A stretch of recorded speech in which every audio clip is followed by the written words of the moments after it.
Now, how do you turn the camera on the iPhone? Let's talk about it. So if you're new on this channel, make sure you subscribe so you don't miss tutorials and videos like this one. Obviously, if you open up the camera app as usual, you can grab the photos, but they are going to be in this like vertical orientation. So if you want to rotate or turn your camera, you have to physically rotate it like this.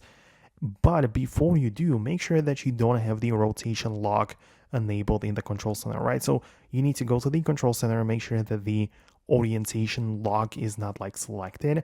And there, when you rotate your phone, you'll be able to see that the letters, like like the indicators and all of those will actually turn, right? So you can see that when the 1x or 2 are looking or turned horizontally, then the photo will be captured in that landscape mode. But if you have them in this view, then the photo will be in the portrait mode. So that's how you can like turn the camera on iPhone.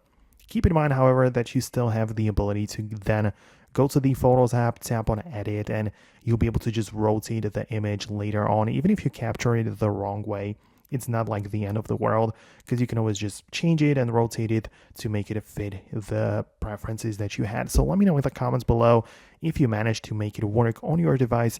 Most definitely subscribe for videos and tutorials like this one, and I'll talk to you later.